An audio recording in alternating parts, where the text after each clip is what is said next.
கிறிஸ்துக்கள் அன்பான தேவனுடைய பிள்ளைகளே, ஆண்டவரும் உலக ரட்சகருமான இயேசு கிறிஸ்து இணையற்ற நாமத்தினால உங்கள் எல்லாரையும் வாழ்த்தி ஆசீர்வதிக்கிறேன். இந்த ஜனவரி மாதம் 28ஆம் தேதி மங்கள வார்த்தை நிகழ்ச்சி மூலமாக உங்கள் எல்லாரையும் நேரடியாக உங்கள் வீடுகளில் பார்க்குறது எனக்கு ரொம்ப சந்தோஷம். கர்த்தர் உங்களை ஆசீர்வதிப்பாராக. காலையில் எழும்பி இந்த பக்கம் போனால் வாசல் மூடி இருக்குது, அந்த பக்கம் போனால் வாசல் மூடி இருக்குது, அடுத்த ஊர் பக்கத்துலையாவது போய் ஏதாவது முயற்சி பண்ணலான்னு அங்கேயும் வாசல் மூடி இருக்குது, அடுத்த தேசத்துக்கு போய் ஏதாவது ஒன்று ட்ரை பண்ணலான்னு பார்த்தா அங்கேயும் வாசல் மூடி இருக்குது, வேலைக்கு போனால் வாசல் மூடி இருக்குது, தொழில் பண்ணால் வாசல் மூடி இருக்குது, ஊழியம் பண்ணினா வாசல் மூடி இருக்குது, எல்லா பக்கத்துலேயும் வாசல் மூடி இருக்குன்னு சொல்லி கண்ணீரோடு எழும்பி காலையில் துக்கத்தோடு இருக்கிற பிள்ளைகளே, சந்தோஷமான மங்கள வார்த்தையோட கர்த்தர் உங்களை மகிழ்விக்க உங்கள் வீடு தேடி வர்றாரு. எத்தனை பேர் ஏற்றுக்கொள்ள ரெடியாக இருக்கிறீங்க? எடுத்து வாசிங்க. வெளிப்படுத்தின விசேஷம் 3ஆம் அதிகாரம் 8வது வசனம் இப்படியாய் சொல்லுகிறது, இதோ திறந்த வாசலை உனக்கு முன்பதாக வைத்திருக்கிறேன், அதை ஒருவனும் பூட்ட முடியாது. அப்போது இன்னைக்கு நேரம் உங்கள் வீட்டில் வந்து என்னென்ன வாசல் உங்களுக்கு மூடி கிடக்கோ அது எல்லாத்தையும் திறந்து ஆண்டவர் சீல் போட்டு இது யாரும் இனி அதை மூடாதபடிக்கு அப்படி சீல் பண்ணி விடுறார்.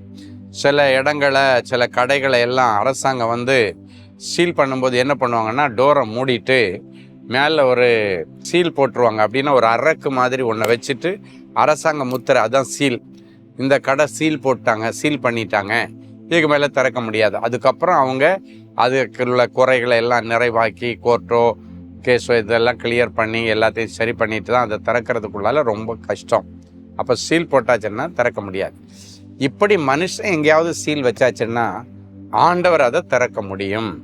ஆண்டவர் அந்த காரியத்தில் அவங்களுக்கு அற்புதம் செய்து அந்த கடையை திறக்கவோ, வியாபாரத்தை திறக்கவோ, ஃபேக்ட்ரியை திறக்கவோ, ஊழியத்தை திறக்கவோ கர்த்தர் உதவி செய்வார். இன்னைக்கு தீர்க்க தரிசனமாக சொல்கிறாரு, யாருக்கெல்லாம் அப்படி மூடி சீல் வச்சுட்டாங்க, பெனால்ட்டி போட்டாங்களோ, இன்னைக்கு அப்படிப்பட்டவங்களுக்கு ஆண்டவர் அற்புதம் செய்து பூட்டி கிடக்கிற எல்லாத்தையும் திறந்து வச்சு இனி ஒருவனும் அதை மூடாதபடிக்கு, பாதாளத்தின் திறவுகோள்கள் அதை மேற்கொள்ளாதபடிக்கு பரலோக சீலை போடுறார்.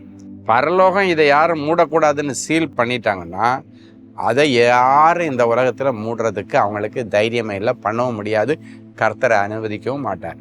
அப்படின்னா இதில் என்ன சொல்ல வர்றாருன்னா, இன்னைக்கு பிறகு பூட்டப்படாத வேலை, பெர்மனன்ட் ஜாப், பூட்டப்படாத வருமானம், பூட்டப்படாத தொழில்.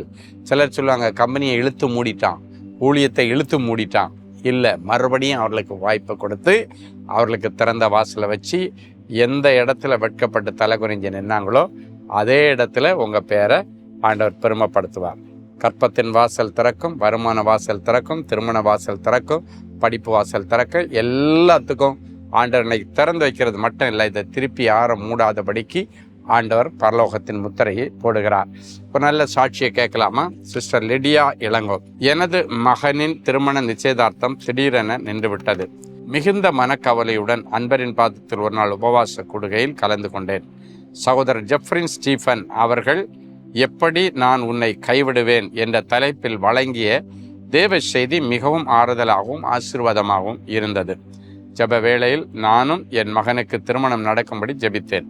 கர்த்தர் அந்த ஜெபத்தை கேட்டு அற்புதமாய் வழிகளை திறந்து மறுபடியும் என்னுடைய மகனுக்கு திருமண நிச்சயதார்த்தம் நடக்கும்படி கிருபை செய்தார். மேலும் என் தம்பி மனைவிக்கும் என் தங்கைக்கும் 16 வருடங்களுக்கு பிறகு தேவன் குழந்தை பாக்கியத்தையும் கட்டளையிட்டார். சகோதரர் ஜெஃப்ரின் ஸ்டீஃபன் அவர்கள் சொன்ன தீர்க்க தரிசன வார்த்தையின்படியே கர்த்தர் எங்களை கைவிடவில்லை. இன்னைக்கும் சொன்ன இந்த தீர்க்க தரிசனத்தின்படி கர்த்தர் உங்களை ஆசீர்வதிப்பாராக. அன்பான ஆண்டவரே, உமக்கு நான் திறந்த வாசலை உனக்கு முன்னதாய் வைத்திருக்கிறேன் என்று சொன்னீரே. ஒவ்வொருவருக்கும் என்னென்ன வாசல் இன்னைக்கு திறக்கணும்னு உமக்கு தெரியும். மூடி கிடக்கிற எல்லா வாசல்களையும் கர்த்தர் இன்னைக்கு திறந்து அதை ஒருவனும் மூடாதபடிக்கு பரலோகத்தின் முத்திரையை போட்டு என் பிள்ளைகளுக்கு உருவின பட்டயத்தோடு தேவதூதர்களை அந்த இடத்திலே நிறுத்துவீராக. ஸோ என் எதுவாக இருந்தாலும் என் பிள்ளைகளுக்கு நிரந்தர வருமானம், நிரந்தரமான வேலை, நிரந்தரமான ஊழியம், நிரந்தரமான அபிஷேகம், நிரந்தரமான வருமானங்களை கர்த்தர் திறந்து கொடுத்து என்னை 4 பேருக்கு கடன் கொடுக்கிற அளவுக்கு கர்த்தர் என் பிள்ளைகளை உயர்த்தும். ஒருவேளை யாரெல்லாம் எனக்கு கற்பத்தின் வாசல் அடைக்கப்பட்டிருக்கிறது, எவ்வளோ மெடிக்கல் செலவு பண்ணினியும் இன்னும் என்னுடைய கற்பம் திறந்த பாடில்லை என்று சொல்லுகிற பிள்ளைகளுக்கு ஆண்டவர் இன்றைக்கு சங்கீதம் 17:14 படி பரலோகத்தின் திரவியத்தை அவருடைய கற்பத்தில் ஆண்டவர் நிரப்பும். அவர்கள் புத்திர பாக்கியத்தினால திருப்தி அடைந்து பிறக்கப் போகிற பிள்ளைக்காக சேமிக்கட்டும். இப்பொழுதும் ஆண்டவரே, பிறந்த நாள் திருமண நாளை நினைவு கூறுகிற பிள்ளைகளை ஒரு விசை கண்ணோக்கி பாரும். கர்த்தருடைய மகிமை வெளியரங்கமாகும், மாம்சமான யாவருடைய கண்களும் அதை ஏகமாய் காணும் என்ற வார்த்தையின்படி இந்த வருஷம் என் பிள்ளைகளுக்கு நன்மை நடக்கட்டும். இயேசுவின் மூலம் பிதாவே, ஆமென்.